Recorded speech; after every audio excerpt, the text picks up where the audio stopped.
Según el artista Paul Klee, uno de los grandes exponentes del arte abstracto, la pintura hace visible lo invisible. Y esta frase creo que viene muy al caso para el episodio que quiero compartir con ustedes en este día. Y es que, siendo diseñador de formación, siempre he tenido ese interés por lo visual.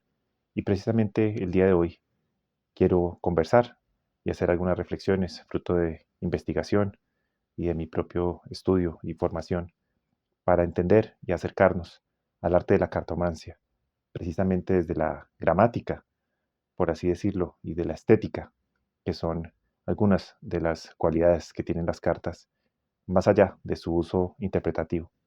Bienvenidos a un nuevo episodio más de este su podcast, Rumbo al Interior.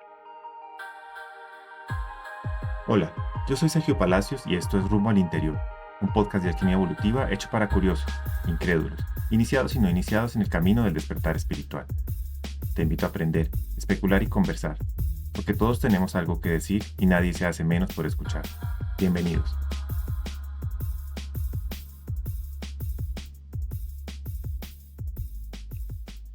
Para empezar, es importante hacer una distinción entre un elemento, el más notorio y el más poderoso, que tienen las cartas en general, y es reconocer la diferencia entre lo que es un signo y lo que es un símbolo. Principalmente la diferencia entre estos dos elementos, que parecieran ser lo mismo, es que el signo nos lleva a algo muy específico. eh, Tiene un contenido, tiene una circunstancia muy concreta, en tanto que el símbolo se considera que es un concepto mucho más amplio y abstracto. En otras palabras, el signo se le atribuye la capacidad de denotar un concepto, en tanto que el símbolo es una connotación de ese concepto.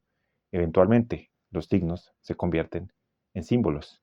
Y para entender esto un poco mejor, podemos, por ejemplo, tomar la paz como concepto. A todos nos viene la figura de una paloma, ¿no es verdad?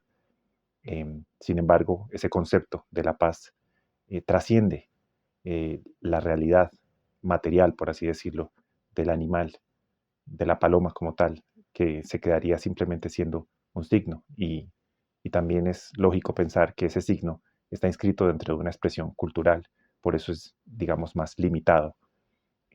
Otra característica del símbolo es precisamente que nos permite conectar con el inconsciente, precisamente por su carácter de universalidad. Nos está hablando de los grandes misterios de la vida, el amor, la muerte, la, la soledad. Son situaciones humanas que a todos en algún momento nos interpelan y precisamente recurrimos a estos símbolos que pueden estar en la naturaleza. Por tanto, en la cartomancia, ya para llegar al tema que nos convoca el día de hoy, vemos cómo aparecen figuras tales como corazones, la misma naturaleza. Encontramos figuras humanas y hay un mensaje realmente escondido dentro de estas figuras que precisamente nos tratan de conectar con un contenido, como ya lo dije, del inconsciente. Es decir, estamos haciendo visible lo invisible, un concepto que es más grande que nosotros mismos y gracias a eso podemos transmitir a otras personas estos conceptos y prácticamente una persona analfabeta puede interpretarlas. Ese es uno de los alcances y de las virtudes y los poderes que tienen los símbolos, la simbología. Adicionalmente, importante recordar el origen de la palabra símbolo, viene del griego, símbolon, donde nos está trayendo a colación una historia, una fábula, si se quiere, donde las personas en la antigüedad, al separarse, partían un objeto por la mitad, podía ser una moneda o cualquier pieza que uno pudiera romper, y la promesa de reencontrarse para reunir las dos partes era recuperar ese símbolo. Entonces, esto es una metáfora y una analogía muy, muy potente de cómo el lenguaje simbólico, que también, por ejemplo, está presente en los sueños, lo encontramos también como una reconciliación con nuestra psique y con la psique colectiva. Esto ya entrando en el terreno de la psicología, pero pero es una noción que sobrevive desde la antigüedad. En este orden de ideas y tomando las palabras de Victoria García, una crítica de arte argentina, el lenguaje simbólico es un espejo del interior.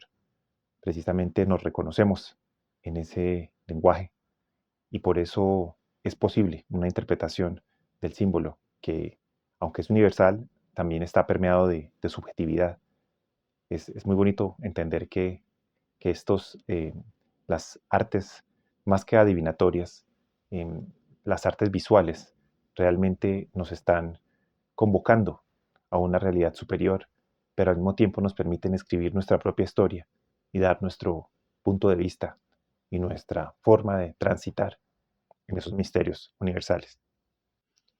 Y para entender ya en forma lo que es la cartomancia, vamos a poner un marco histórico, porque la cartomancia como tal se considera un periodo que arranca muy temprano en el siglo XV hasta bien entrado el siglo XIX. Digamos, es su época de mayor desarrollo, aunque aún persiste en nuestros días, pero para una razón práctica vamos a analizar un poco este gran periodo de tiempo en el cual se desarrolla la cartomancia.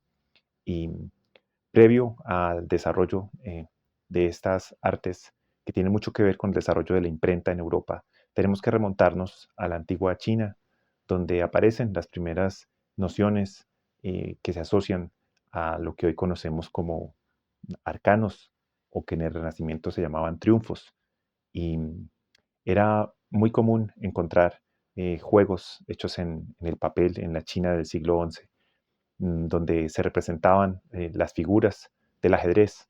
Entonces todo comenzó siendo un juego y este juego fue llegando por toda la ruta de la seda, llegando a Europa y por el camino fue dejando unas semillas de conocimiento, pero al mismo tiempo se fue alimentando de otras culturas. Entonces es un camino muy largo, como podemos darnos cuenta.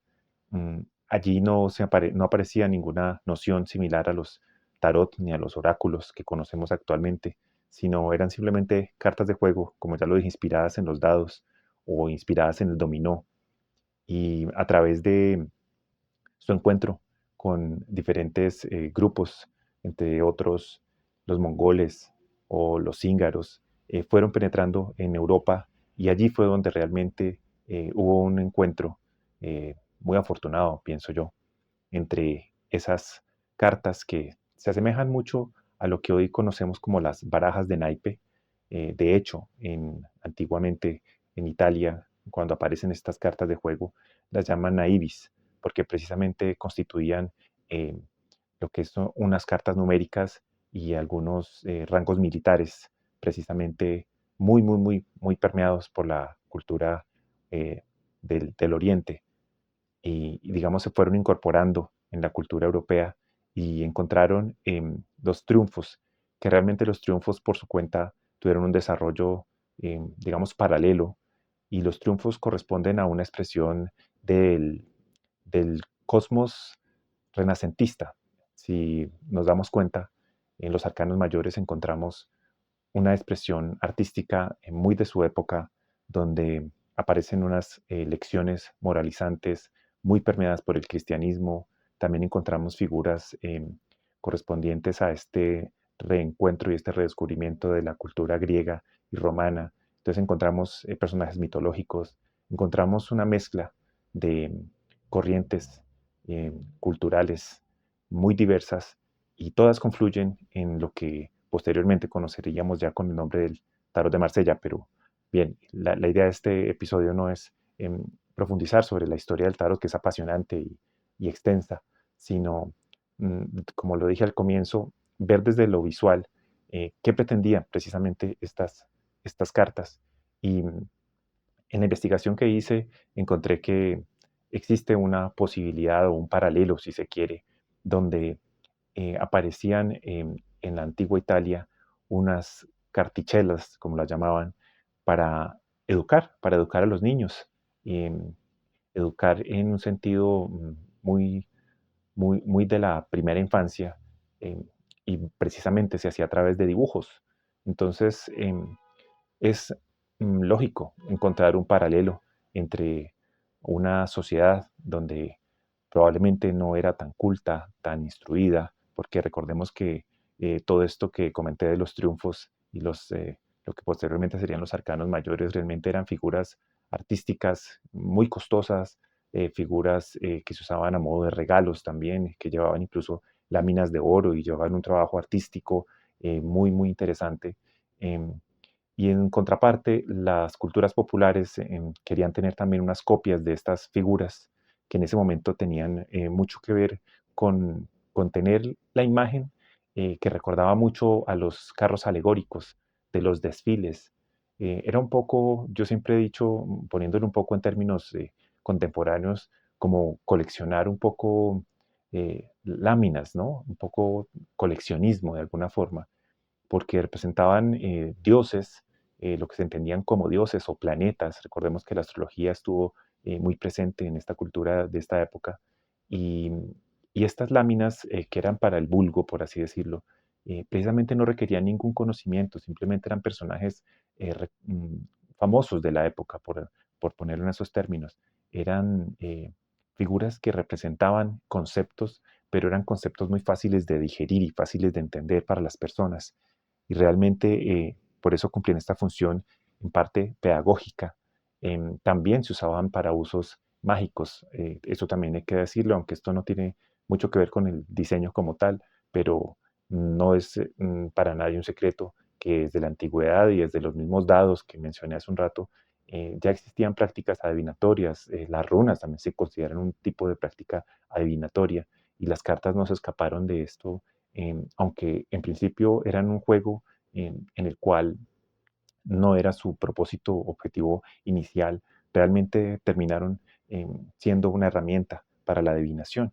Sin embargo, como ya lo dije, empezó siendo una actividad primero comercial, porque realmente reproducir estas cartas y en esta época la reproducción se hacía a mano o posteriormente ya se habla de la técnica del grabado, donde se hacían copias de estas cartas em, que requerían muchísimo trabajo. Pensemos también que en esta época el comercio del papel no era algo tan sencillo. De hecho, la historia dice que para fabricar papel en Europa era necesario hacerlo con fibras de tela. Entonces existía un comercio de tela blanca, de ropa blanca vieja, y se procesaba para poder sacar papel. Era realmente muy dispendioso. Sin embargo, era tanto el gusto de las personas por tener estas láminas, estas figuras o estas cartas, que realmente hacían el esfuerzo, aunque con las limitantes propias de su época. En ese sentido, es muy común encontrar todavía algunos naipes de la época que ni siquiera tenían colores. Algunos se comercializaban en tinta negra para que las personas pudieran pintarlas. Y constituía también una parte muy lúdica realmente en ese desarrollo que tuvo, sobre todo hablo del tarot, pero también en el caso de las otras barajas. Y hablando de las otras barajas, también es importante traer a colación aquí pues un desarrollo paralelo que existió particularmente en Alemania, en España y en Francia, que cada uno desarrolló barajas más fieles a la estructura de los naipes, que como ya mencioné, llegaron del lejano oriente y a través de los siglos se fueron consolidando realmente cada una con una particularidad distinta, pero conservando una estructura muy similar.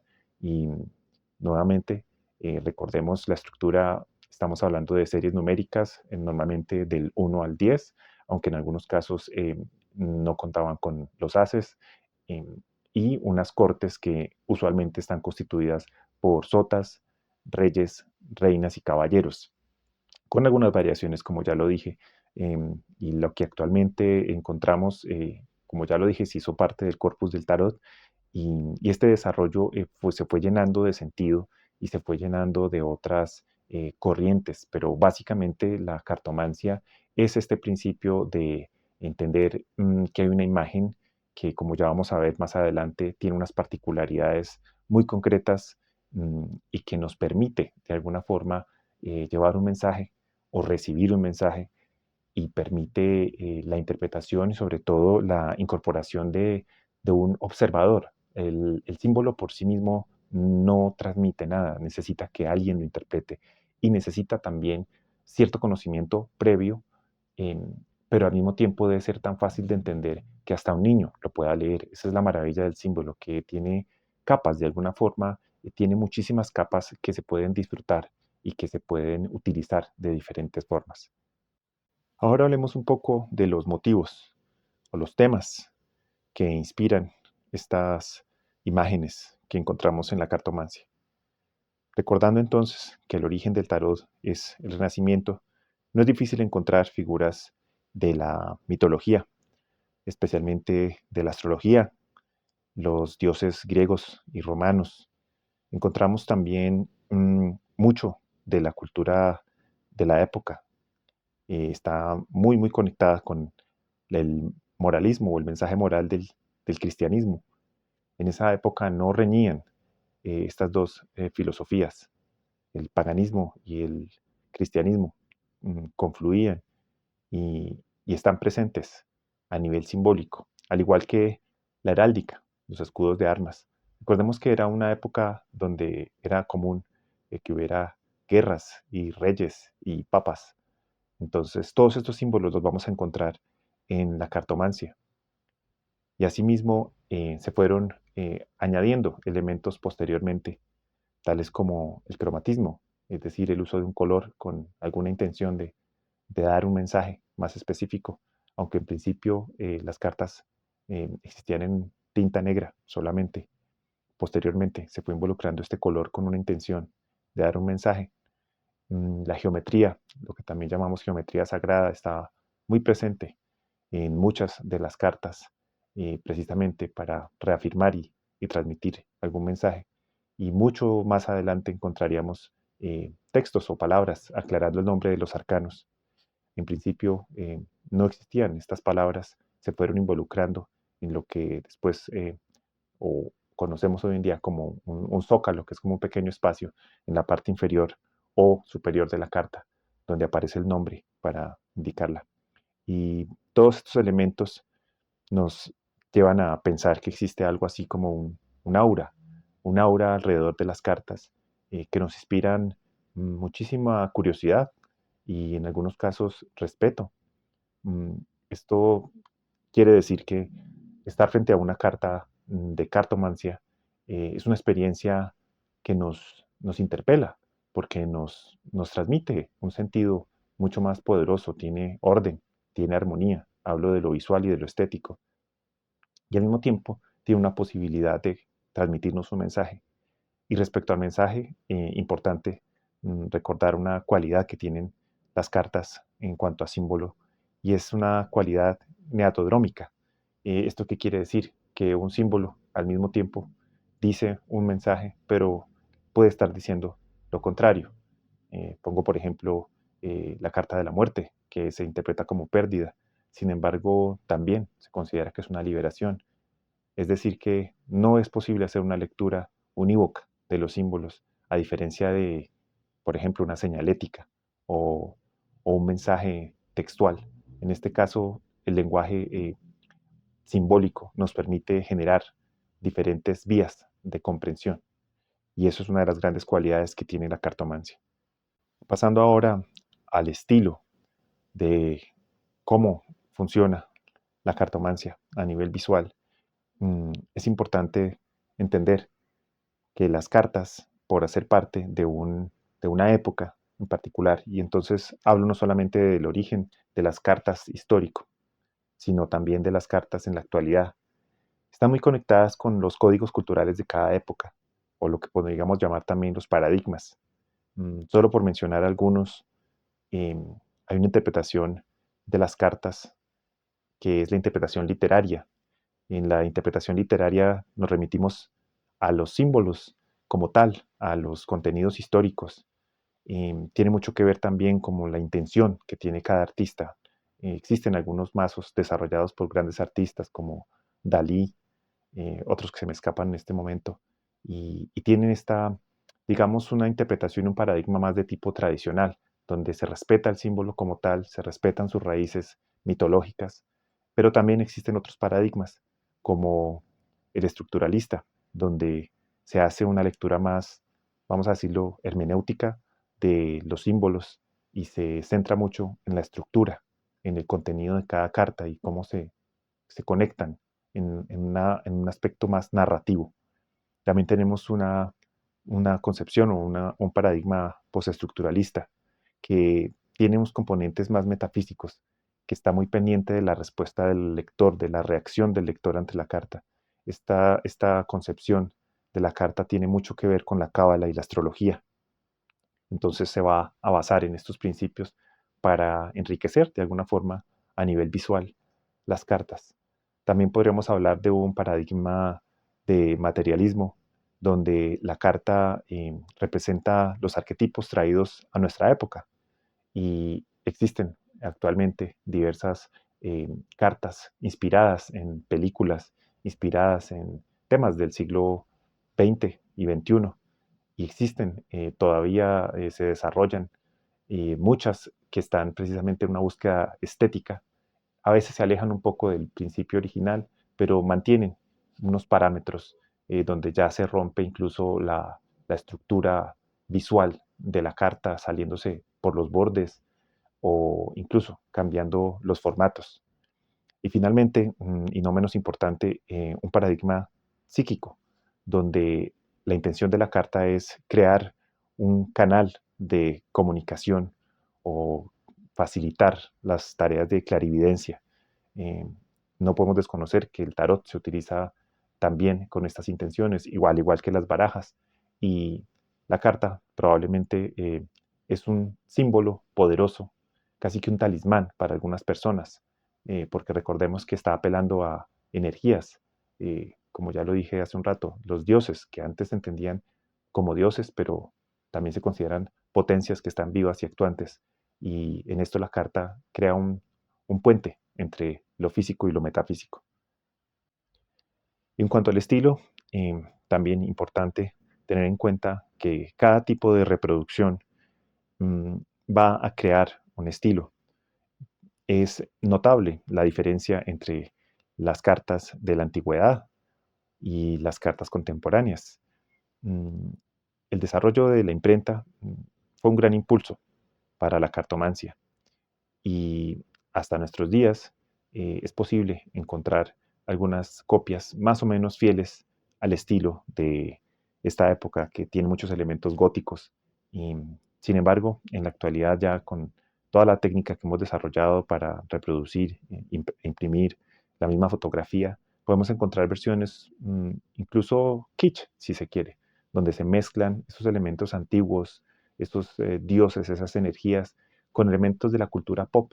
Y es increíble porque esto enriquece muchísimo el símbolo, aunque, como ya lo dije, por momentos se desvirtúa y se diluye un poco el mensaje inicial. Sin embargo, hay como un parámetro eh, que es ese símbolo que sigue siendo poderoso y sigue siendo muy representativo de nuestra naturaleza humana, que realmente es el mensaje que contiene. Y finalmente, hacer una observación también, el estilo de la cartomancia puede ir de lo figurativo a lo abstracto. Hay bastante libertad en este sentido. De hecho, hay cartas que no contienen prácticamente ningún, ninguna figura, son manchas, pueden ser muy abstractas y sin embargo transmiten una intención del autor respecto a las emociones y a los arquetipos que están representando. Hablemos ahora un poco sobre el formato. El formato de las cartas ha permanecido, digamos, desde sus inicios se considera un formato vertical, que llamaríamos un formato vertical, conformado por dos cuadrados, uno encima del otro, es decir, que tendría una proporción de 2 a 1. Y algunos de los primeros vestigios que encontramos son las barajas de los mamelucos. Y estas tenían un tamaño bastante grande para las cartas de hoy en día. Estas cartas medían 25 por 9,5 centímetros y datan del año 1400. Sin embargo, posteriormente fueron facilitándose para cargarlas en los viajes, formatos más pequeños, aparecieron formatos más pequeños, algunos Incluso hoy en día encontramos formatos circulares.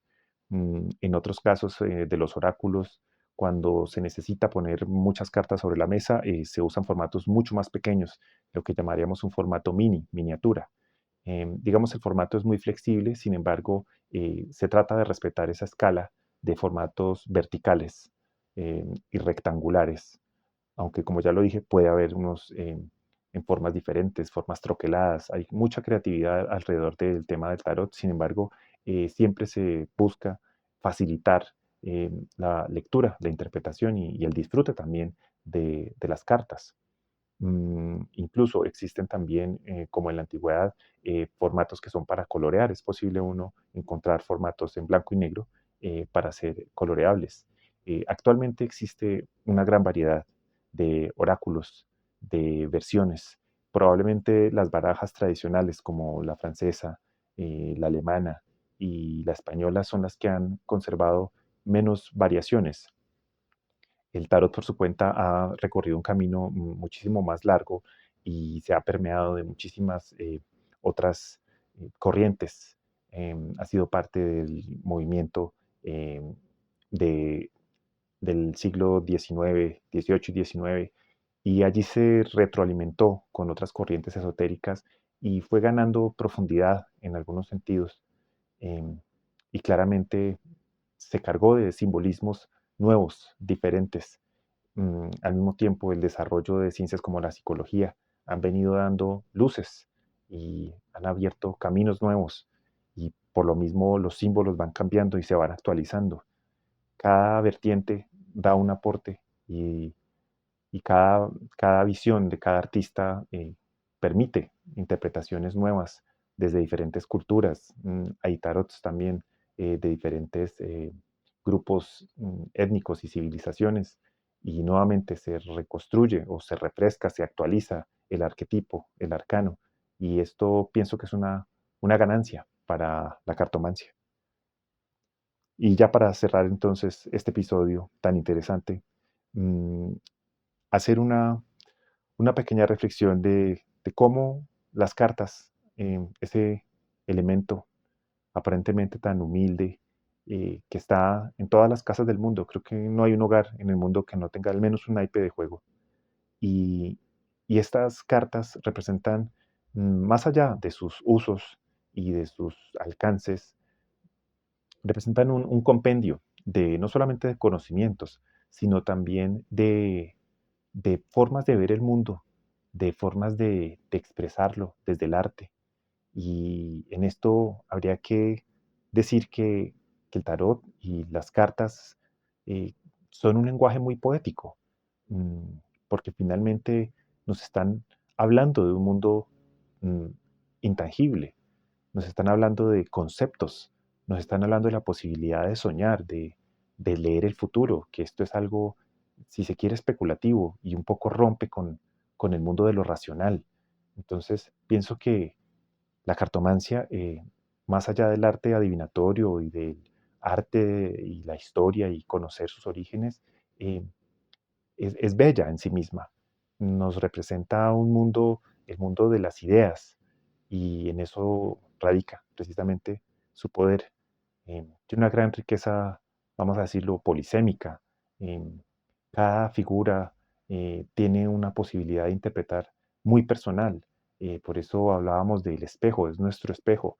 Entonces podemos reconocer ahí nuestros dolores, nuestros miedos, nuestras pasiones y a partir de eso proyectarnos al futuro.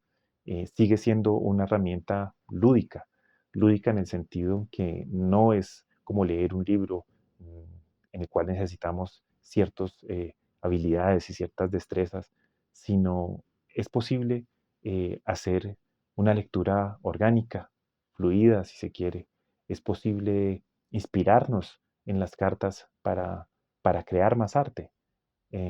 Pienso que esto es uno de los grandes valores de la cartomancia y bueno, con esto quiero terminar este episodio del día de hoy invitándolos para que ojalá se acerquen a, a este tipo de piezas.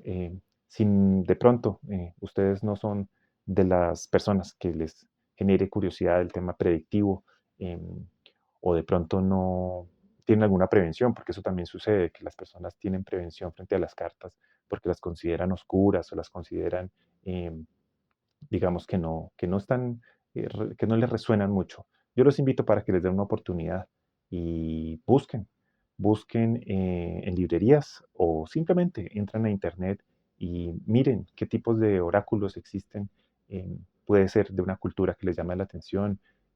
Hay oráculos de ángeles, hay oráculos de hadas, de culturas celtas.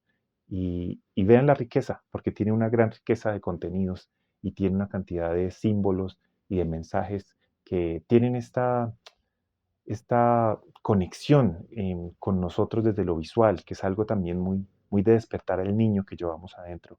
Entonces, como diseñador y como tarotista, de verdad les digo, no se pierdan esa oportunidad de encontrar la belleza y encontrar esa riqueza tan profunda de estos símbolos que nos acompañan hasta nuestros días. Bien, esto fue el episodio del día de hoy. Eh, de verdad que me gustaría que me siguieran acompañando y dejando sus comentarios para poder seguir haciendo contenido como este. Gracias a todos por conectarse y seguimos en contacto.